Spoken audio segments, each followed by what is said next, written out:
Welcome.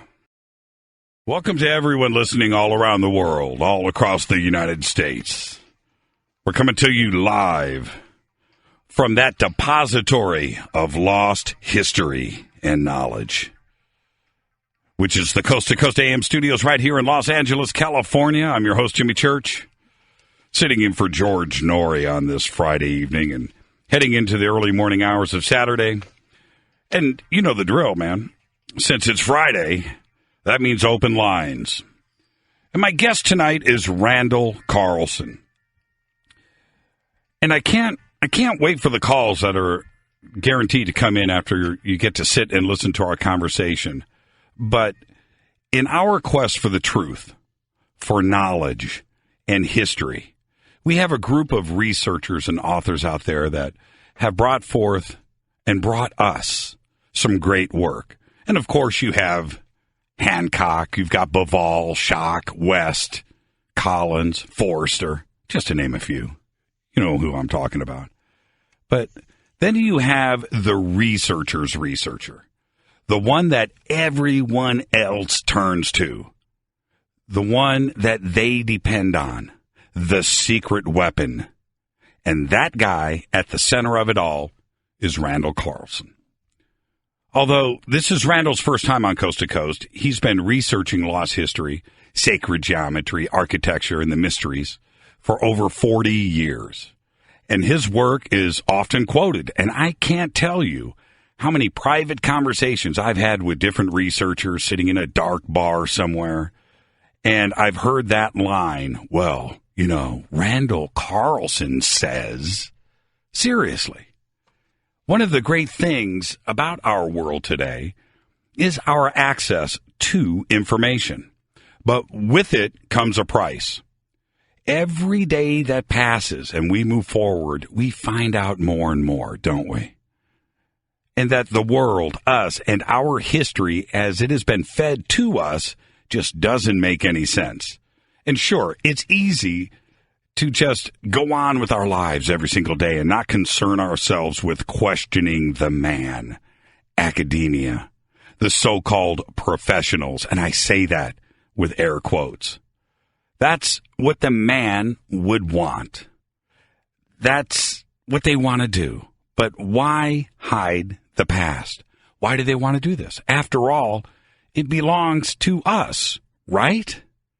So we have a choice, my friends. We can keep our heads in the sand, we can ignore our past, or we can find the answers that we seek. Who are we? And how did we get here? It's the fundamental question, isn't it? And tonight, it's time to fill the gaps. And there's only one man to ask and find out the who, what, when, and why. And that's Randal Carlson. You can follow me right now on Twitter at JChurchRadio. That's what you want to do. You do know the drill. Twitter is always live to my left.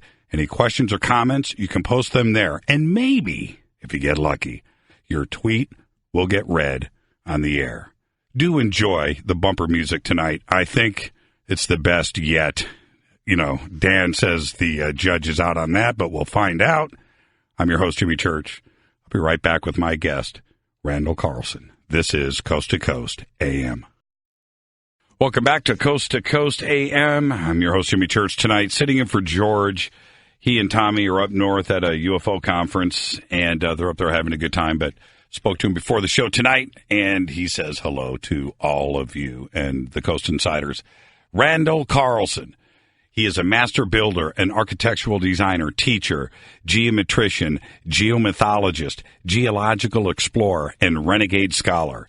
He has 4 decades of study, research, and exploration into the interference between ancient mysteries and modern science. He's been active as a Freemason for over 40 years and is a past master of one of the oldest and largest Masonic lodges in Georgia.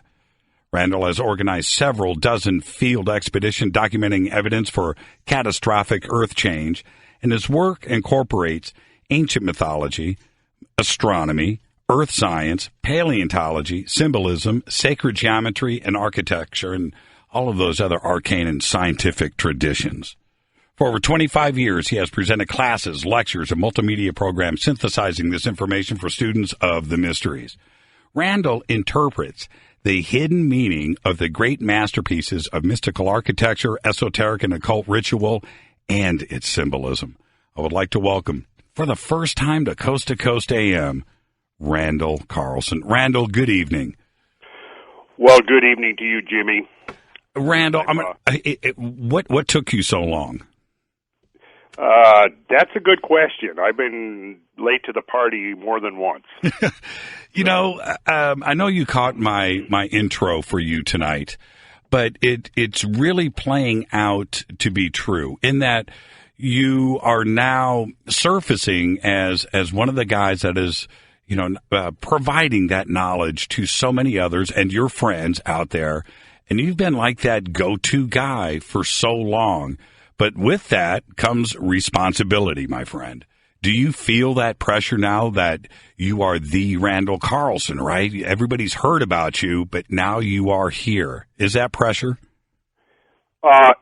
It's kind of scary, actually.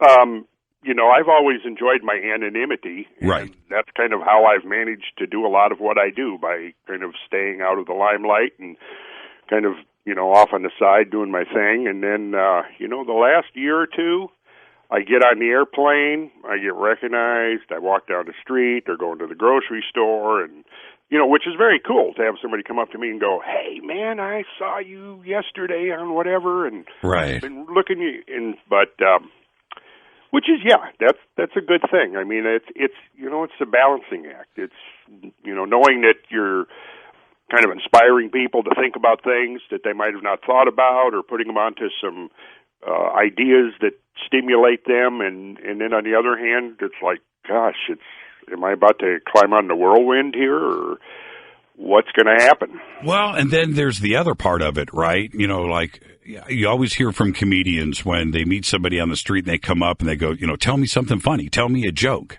right? And with you, it must be the same thing, except for you have to say something smart, right? Or at least fake it. Right. That's exactly it. And now that does bear responsibility. Are you careful with your words? Not only, on Coast to Coast, but when you meet somebody that has a question, they're going to listen to you now. You're that guy. So do you choose your words differently?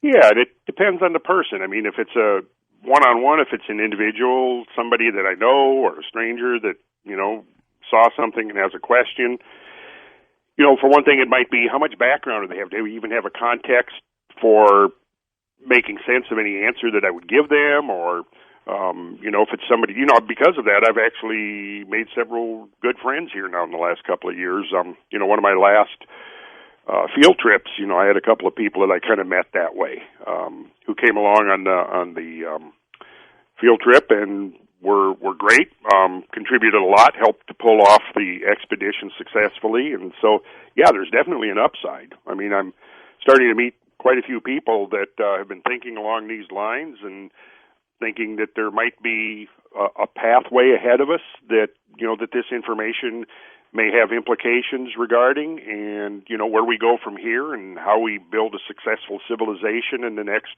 century or two. I think this information kind of does dovetail into some of those kind of projections, and that was my motivation. A lot of my motivation all along was thinking in terms of, well, what do we, the human species, really need to know in order to survive on this planet successfully, not just survive like in a brute Stone Age existence, but how to survive prosperously and successfully and pull it off here on this planet. So that's been a big part of my motivation, and figuring that sooner or later, I'd start putting it out there, but it's been an evolutionary process. It's been in gestation for a long time. A lot of information that I've worked to pull together and tried to make sense out of. And just when I think, hey, I might be close to having this figured out, then I realize, no, not really. No, there's a whole lot more to this whole thing here of, the human presence on Earth and where we came from and what our real history is and where we might be going, and is it an accident? Is it a program? Is it some kind of a teleological mystery that we're involved in? And then you turn to history and you realize, like you were saying in the introduction, there is a lot of omissions, a lot of inconsistencies, a lot of contradictions in the conventional models of history that we've been fed. And, this is what, like that, the list of researchers that you mentioned, that's what they're all been busy with, kind of like looking at those, looking between the cracks in the edifice of our models of civilization on this planet, and realizing that there are a lot of cracks, and that when you do peer through the cracks, there's interesting things that begin to show up. With Orthodox academia, let's just say the man, because it goes with governments and institutions and professionals and so forth. But why suppress this information? The history belongs to us. The gaps are there. Why suppress this and keep it from us? Well, I think clearly we get hierarchies of power that get entrenched, and they usually will conform themselves to some extent to what people believe. If people have a certain view of history and how things came to be the way they are now, and there are, like I said, political institutions, I think, that would have a vested interest in keeping certain models of history and civilization intact. The thing that comes to my mind right now is the idea that, human beings are now the dominant force for global change. And in a sense, I agree with if we look at the short term. Right now, humans are a tremendous force for planetary change. We're modifying all kinds of things. If, however, we look at the big picture, our imprint on the planet could pale into insignificance pretty readily. And one of the important things that I think that comes out of this kind of information in this research is that there are two modes of planetary change. There's the mode that essentially saw the rise of modern civilization, the last 4,000 years, roughly 5,000 years. And this is a mode where basically the parameters of change are within relatively narrow limits. But if we go back farther than that, we realize that the amplitude of change has had wild, very large swings in it. And the interesting thing is it seems to be sort of quasi-periodic. There seems to be a sort of a tempo. And what we see is that the pace of normal, what we think of as normal change, what in the geological sense would be described as uniform change or gradualistic change, right, is punctuated, to use Stephen Jay Gould's term, or by these discontinuities, these event nodes, as I kind of think of them. And it's during these points of discontinuity, these short-term periods of concentrated change, where really all of the action is. And this is where most of the great global changes and planetary changes occur, is during these short-term intervals of compressed change. And then once that's over, you have an extended period where you would have a more regular climate, a regular environment, such as we have experienced within the last, like I said, 4,000 years, 5,000 years, since the rise of history in the Fertile Crescent, where you had the emergence of the Nile civilization between 4,500 and 5,000 years ago. You had the emergence in the Tigris-Euphrates Valley of the Sumerians. You had the emergence in the Indus Valley of that civilization. All roughly, within a century or two of each other, we begin to really see the establishment of these cultures. If we go back a little further into the past, we discovered that there was some major blips in the continuity of global change that just preceded the rise of modern history. And if we go back even further, we discovered that there are some major blips in global history, in planetary change, going back 12 to 13,000 years ago. So yes, I think that we're beginning to discover that there is sort of a cosmic or geological determinism to the rise and fall of civilization. And when we look at this and begin to understand how sweeping and intense some of the changes have been on this planet, literally, I would think of it almost like as a remodeling of the entire planetary surface during some of these episodes, one can begin to understand why the activities of humans 15 or 20 or 30,000 years ago, when there were modern humans, why those activities would essentially be missing from the record, simply because the degree of change has been so extreme in some of these events that whatever world existed before the onset of these changes, in the aftermath, it was gone. So you're suggesting that, and I want to fully understand this, some of it is cyclical and natural, contained here on Earth. Some of it could be cosmic bound, right? Astral, some kind of meteor effect. Some could be the sun going through cycles, and some of it is just caused by us, and therefore it isn't consistent, but some of it is and cyclical. Am I understanding you correctly? I think that would be a fair interpretation. And my the idea here was that I was essentially within these periods of, I would say, more gradualistic change, such that we've been in for the last 4,000 years, these periods of uniform change. Mm-hmm. Our activity is going to stand out quite prominently, much more prominently than it would looking at the long-term record. Because, when we go back 12,000 to 15,000 years ago, we're basically in the end of the last great ice age. And at what they call the late glacial maximum period, which was 18 to 20,000 years ago, right, there was an enormous mass of ice covering better than half of North America. I mean, you got to think of half of North America, all of Canada, having an environment and a climate whose closest modern analog is the South Pole. Literally. Right, you had right. this massive sheet of ice that might have been up to 2 miles thick in its center, and reaching from the Atlantic to the Pacific Oceans, from the northern United States up to the Arctic Circle. And because of this huge mass of ice, sea levels worldwide had dropped some 400 feet. And in that dropping, coastlines migrated seaward and exposed several million square miles of land that is now drowned under hundreds of feet of ocean water. And during the Ice Age, any kind of evolved culture or society or civilization at all would probably begin on the coastlines of the Earth, just because that would have been the benign place to live during those times. Right. And of course, the point being is that they're all underwater now.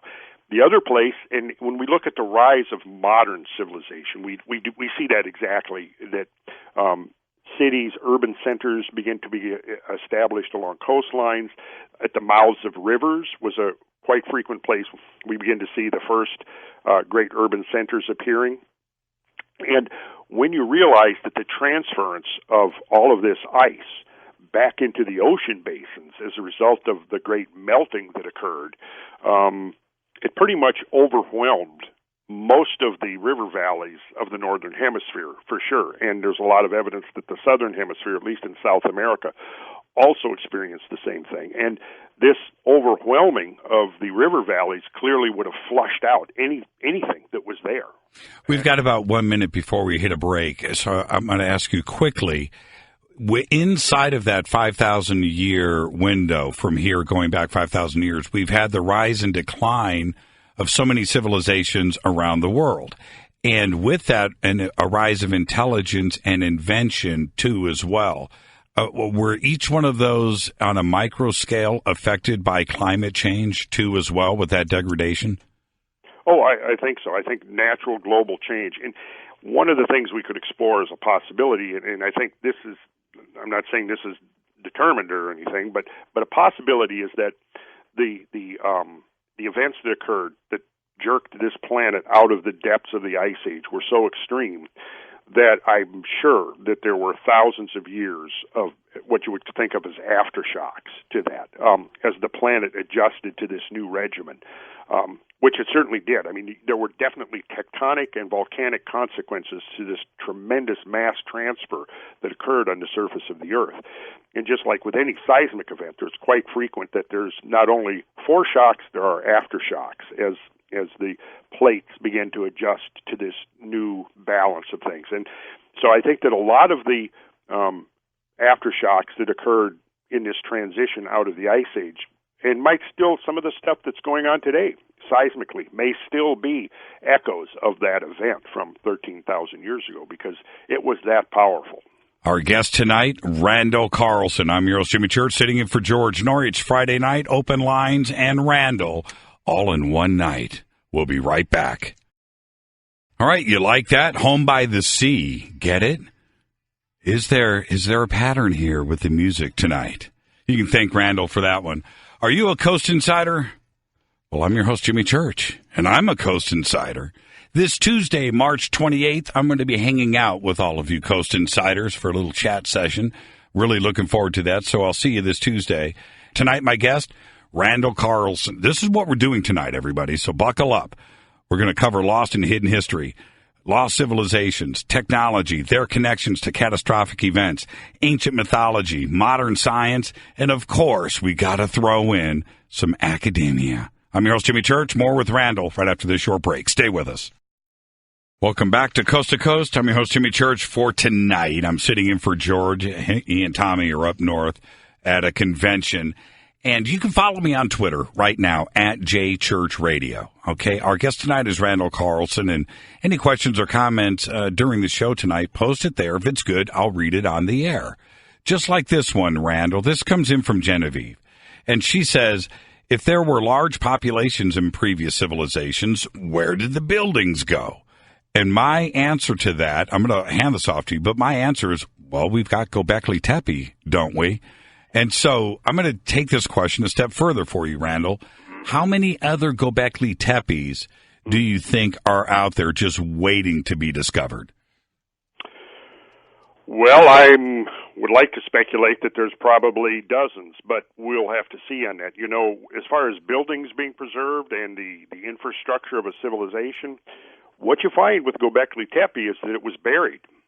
And that's why we know about it today, is because it's been preserved by being buried.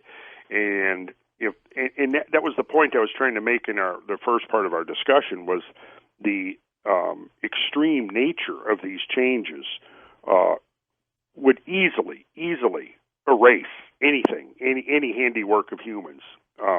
Quickly. And I mean, yeah, very effectively. Right. You know, in my research, my geomorphic research, you know, when you're standing there, for example, looking into a yawning chasm that's 1,000 feet deep and 5 miles wide, and you realize that canyon you're looking at wasn't created over millions of years, but perhaps days, and you're beginning to understand it. Yes. Yeah, I get it now.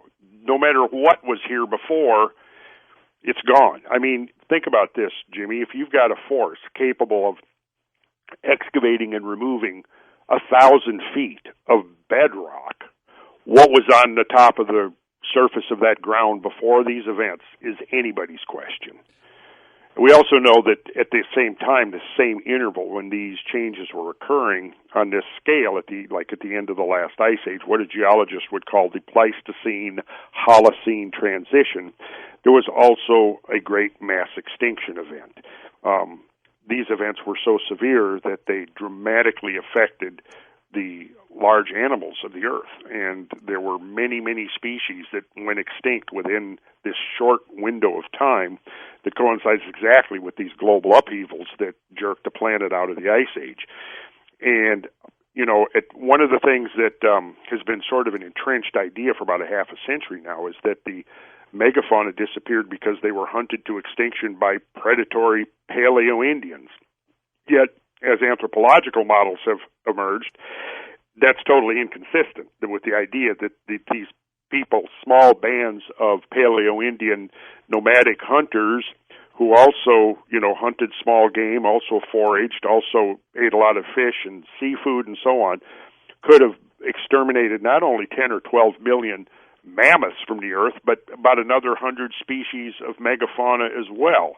I'm finding it's much more plausible, and now I've felt for many years it's more plausible that humans were affected almost as profoundly as the megafauna.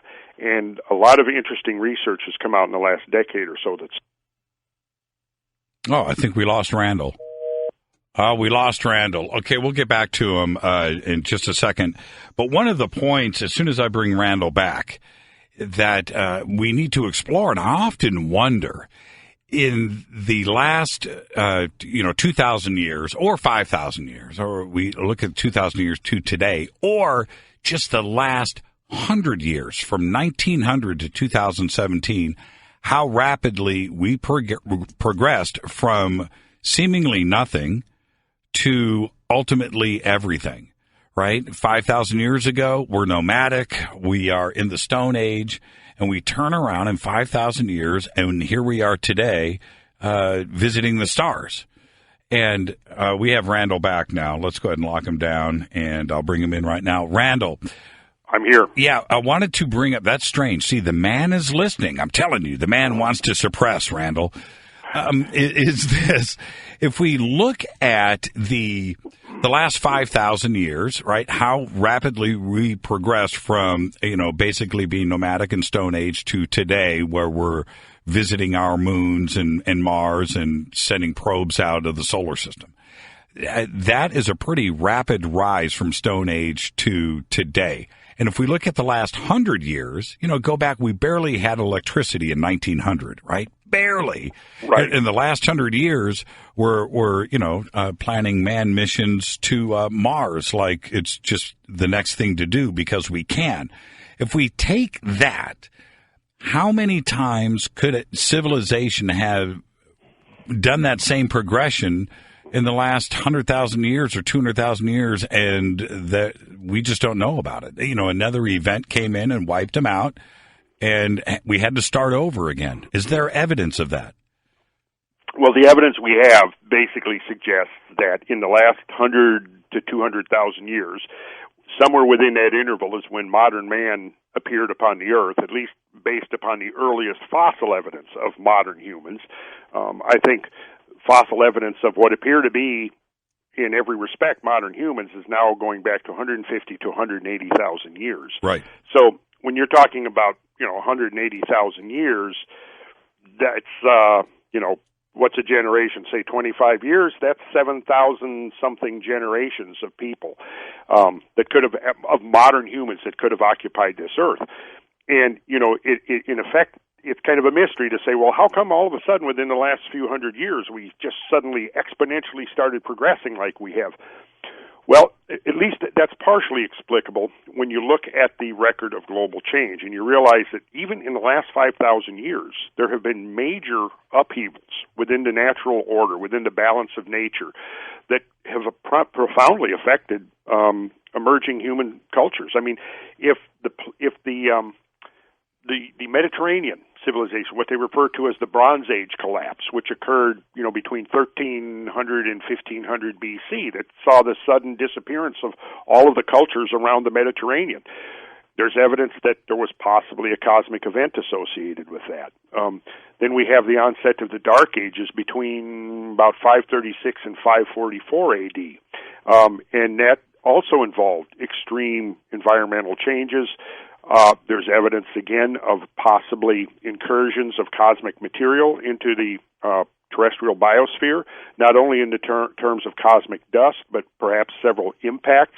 There's evidence of an impact perhaps off the coast of Norway. There's potential evidence, not proven yet, but has all the earmarks of an impact event off the coast of New Zealand. The dates to right in that interval. It also appears that there may have been episodes of volcanic eruption, and taken together, these events would have had a powerful effect on the biosphere. And what we see is that, basically over a period of a couple of hundred years, the Roman Empire collapsed. Then between 536 and 544 AD, we see that there's a major darkening, literally, of the northern hemisphere, which has been recorded in many historical annals. I mean, literally talking about days on end, weeks on end, where people didn't see the sun, never came out. It was like dusk all day long. And then there was a period right after 536 when dendrochronologists who look at tree rings have studied extensively into this period and discovered that for about a decade, immediate post 536 AD, forest growth in the northern hemisphere almost came to a halt, which clearly indicates that something really stressful was going on. In that period of time, we see that in Europe, where we have a record of it, there was a repeated series of agricultural collapses. And these agricultural collapses were then followed by famine. When you have famine, people get weak. Their immune systems become depressed, and they now become susceptible to epidemic diseases. And that's exactly what we see happen here at 542 AD, what is called the Justinian Plague. Essentially wiped out a third the population of Europe. In some places, it was a half and three-quarters of the population was basically gone. And it took 3 centuries or so to recover from that. Was that a cosmic event, too? I always associated that period was the fall of the Roman Empire, right, and the retreat. Oh, yeah. Yes, and certainly there is a correlation between what is happening sociologically and what is happening in terms of the environment. Just in the same way, similar, I think, maybe on a smaller scale, we see parallel to the Depression taking place at the same time as the Dust Bowl back in the 1930s, where you have this kind of simultaneous, cultural phenomena where you have some perturbation in the culture at the same time you're having a perturbation in the natural order of things, and we certainly see this back in that period of the onset of the Dark Ages. And so this would have been a major contributing factor. And if cultures had not become, this is part of maybe one of the other lessons to be gleaned from this. If cultures get too preoccupied with their own endeavors to the point where they're ignoring what's going on in the world around them, they become much more vulnerable. And I think this is a case in point would be like what happened with the colonists in Greenland, who, there are very interesting accounts of what happened to that, because there you see a microcosmic example of a cultural collapse brought on by global change, because you had let's put it in context. The Dark Ages was followed by the medieval warm period. The medieval warm period was a time where many studies actually suggest that it was 1 degree, 2 degrees warmer than it is now. Believe it or not, yes, there are many studies that show that. And that's incredible. That's incredible. Period, that's when you had the Scandinavians colonizing Greenland and farming up on the west coast of Greenland, where now it's almost perennial permafrost. Right.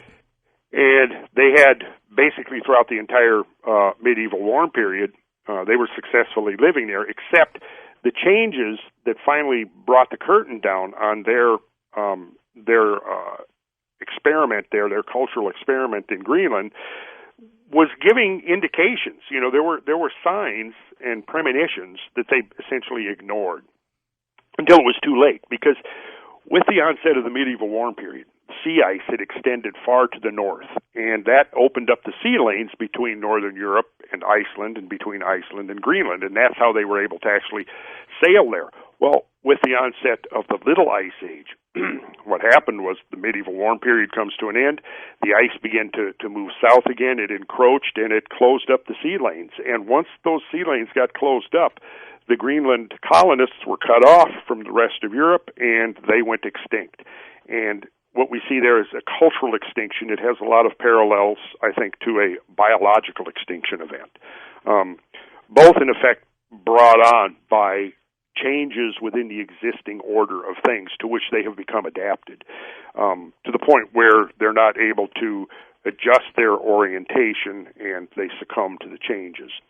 And this is, when the medieval warm period came on, what we see is that population studies show that there was a population explosion during the medieval warm period, because, for one thing, the growing season increased by 4 to 6 weeks in the northern hemisphere over what it had been during the Dark Ages. The latitude at which agriculture could be viably practiced shifted 300, 400, 500 miles to the north. This opened up a whole lot of territory to food production that had previously, for the previous 300 or 400 years, had been inaccessible. The altitude at which farming could be conducted rose by hundreds of feet, which again made much more area available for for food growth. With the increase in temperature, the increase in availability of food, what you had was we see the beginnings that we see population expansion, we see the expansion of urban centers, we see the establishment of trade networks, we see the increase in wealth. After about a century and a half of this is when we see the birth of the great Gothic building enterprise, which is one of the great architectural phenomena in the history of humans on this planet, when they built the great Gothic cathedrals. And what we see is that during a period of, only about 20 or 25 years, within one generation, we see the commencement of approximately 80 of these giant cathedrals and about 500 of the lesser abbeys, but all within this Gothic style, which was a completely new, almost unprecedented style. And where did and through this period, I'm going to be rude for a second, but that was also timed with the rise of alchemy and some of the other mystery school sciences that were going on. That was also incorporated into this architecture, and it showed this rise in math, geometry, engineering to construct these cathedrals coming straight out of the Dark Ages. Intelligence rose on a magnitude, didn't it? Yes, it did. But I think here's where it gets interesting. If you really begin to probe into some of the intricacies of historical progression, what you begin to see is that it does appear that there were certain venues that existed primarily for the preservation and transmission of knowledge and information. If we go back, say, to in the wake of the Bronze Age collapse, what we see is the rise of a group called the Dionysian Artificers, often been associated with the building of King Solomon's Temple, because that's an interesting story in that what you had was the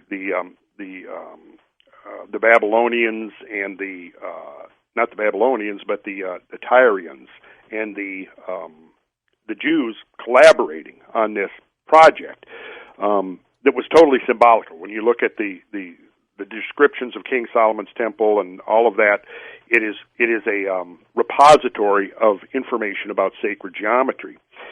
This was followed by maybe an 800-year period where this group called the Dionysian Artificers were primarily building all of the sacred structures in the Middle East. And then when Greece gave way to Rome, the rise of Rome, a lot of that information got transferred over to this group called the Roman Collegium. And the Roman Collegium built most of the Roman temples and the bathhouses and things like that. And then with the collapse of Rome, we see that it appears that the transmission of information went to this group called the Comachines, who lived on an island in Lake Como in Italy. And then once the environment changed, became conducive, I think this information was brought out. And like I said, what happened was we had a period of a century of this warmth, a century and a half. European society grew immensely in wealth, and you now had basically the wealth and the means to undertake an enterprise like the Gothic. Well, hold on right there, Randal. We got to take a break. We'll pick up right there when we come back. Our guest tonight, Randal Carlson. I'm your host, Jimmy Church. This is Coast to Coast AM. We'll be right back. All right, welcome back. Our guest tonight, Randal Carlson. We are doing it all tonight. We are covering lost and hidden history, civilizations, ancient mythology. Right before the break, we were talking about the Gothic cathedrals. I thought we were going to do a little Falconelli before the break. Our guest tonight, the one and only Randal Carlson, sitting in for George Norrie. I'm your host, Jimmy Church, continuing with Randal and your phone calls right after this short break. Stay with us. Welcome back to Coast AM. I'm your host, Jimmy Church. I'm sitting in for George tonight. He's up in Northern California at a UFO conference, having a great time with Tommy. And here I am, hanging out with all of you on a Friday night. I can think of nothing better. Open lines, which are starting to lock up right now, and our guest, Randal Carlson. Now, Randal, right before the break, okay, I've got a stack of Twitter questions here. I want to try to get these in. We've got phone calls. I think we might have to keep you for another segment, so get ready for that just in case we start to run out of time. But this is, I brought up Falconelli. And what's interesting, and I know that you've read Mysteries of the Cathedrals for sure, but if we back up off of that and we look at ancient Egypt, where at 3000 BC, they were able to unite Upper and Lower Egypt, and just a couple of hundred years later, go from a nomadic existence to building the pyramids and the Giza Plateau. Where does that intelligence come from? They didn't figure that out on their own. It came from somewhere. Well, this, of course, is speculation, but I think it's plausible speculation, which is that in the aftermath of these catastrophes, these cataclysmic events, there are large groups of people, survivors, who are basically thrown back to a Stone Age existence or a very primitive existence, and they're wholly preoccupied with the problem of surviving. Whereas there are others who survive because they took advanced planning and intended to survive. So they made efforts to preserve themselves along with certain knowledge and information. In the aftermath of a catastrophe, like I was talking about earlier, I think one of the things we've seen quite regularly in the aftermath of these events is a population decline. And when you have a population decline like that, and no way of harvesting resources to undertake any kind of a major cultural phenomena, such as the building of the pyramids or anything else, you can't do it without a labor force, right? So what you do is you preserve the knowledge until it's such time when the conditions are ripe, and then you go forward and you bring your knowledge out and you say, this is the plan. This is what we're going to do. But obviously, I think there's another level to it in that, if we go back to like the most recent example, which I think has many parallels to the earlier examples, which was the Gothic cathedrals. We were talking about the amount of wealth necessary to undertake such an enterprise. And when you realize the number of skilled craftspeople that had to be engaged in this, we're not talking just about stone cutters and stone carvers and sculptors and carpenters and glaziers and engineers and astronomers and all of the skills and knowledge that went into these things. But where did it come from? That's the mystery of the cathedrals. And it's very similar in that, European society was basically, like we were talking about, 300 to 400 years of a very brutish, primitive existence during the Dark Ages, with some exceptions. But then suddenly, right around between the years like 1128 and 1150, we see this sudden upsurging of this phenomenon. And there are dozens of these extraordinary projects underway. And clearly there had to be some kind of a germinal period that preceded that, because you had to assemble the several 100,000 craftspeople to do this. You had to train them. You had to set up supply lines of the food, and they had to be sheltered, and this was a major social undertaking. In fact, on the scale of society of Europe of that time, in effect, you could say it was the whole of European society got oriented around this phenomenon. And so then the interesting question becomes is, what is it that could stimulate? Motivate. Kind of a reaction. Motivate, yes. Right. Exactly. And one of the things I think that we're going to have to kind of become aware of in a factor that's essential for interpreting our history is that from time to time, the skies over our heads change their character, and people witness this. And then they also observe that there are consequences down here below on Earth that accompany those changes in the sky. Things show up. The sky becomes more active. And this fits with many models that would suggest that the influx of material into Earth-crossing orbits is on a quasi-periodic basis. And there are people that perhaps have known this and are able to predict that, things are going to happen. We're going to see apparitions in the sky. We're going to see omens. And, when something happens in the sky, people can see it all over the world. Are you suggesting that this same rise and fall is consistent with sites like Göbekli Tepe, certainly on the Giza Plateau, in Europe with the Dark Ages, that you have this rapid rise and a rapid fall too as well, where amnesia comes in. We forget our intelligence, we forget our technology, and then we have to turn around and relearn it again and again and again. Yeah, and that's what we kind of see happening. It's kind of like somebody keeps pushing the reset button. And, we had, in fact, almost as rapidly as the Gothic building phenomena commenced, it terminated. Right. Like I said, it began between, I mark it always the journey of the Templar Knights to Jerusalem and their return to France in 1128 and the beginning of the first Notre Dame Cathedral 2 years later.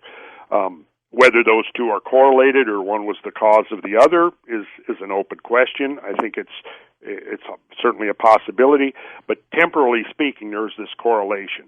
We see that launching of the Templar movement in the 1120s and 1130s was exactly coeval with the commencement of the Gothic building period. And it wasn't limited to just the Mediterranean or Europe. We certainly had this same situation in Central and South America. The Inca Empire, Machu Picchu, was built and abandoned 100 years later. By the time the Spanish got there, the Incas even forgot that it was up there. And see, that's a very good point, Jimmy, because you had, again, this correlation in Southeast Asia. You had the great wave of building there, temples that produced Angkor Wat and Angkor Thom. Yep. You had, like you just said, in Central and South America. Also, you had, that was the last great wave of monumental earthwork building in North America, coincided precisely with those 2 century. And in the same way, as it started, it mysteriously ended. However, at least in Europe, we can see that there's a correlation between the change in the environment, because what we see is that around the climate began to go through a series of deteriorations between about 1314 and 1340, roughly. And this was the first onset of the Little Ice Age. And the Little Ice Age was a phenomena that came in basically 2 phases, and this was the beginning of the first phase. It ameliorated somewhat in the middle, about the time of the Renaissance, and then we had the onset of the second phase. But this was really one of the most coldest periods of time throughout the entire Holocene of the last 10 or 11,000 years. Right. And again, just like with the onset of the Dark Ages, what we see is that between like 1314 and 1340, there was a series of times when crops failed in the field years in a row. There were agricultural collapses. This brought on famine. And then around, I think it was 1340, was the onset of the bubonic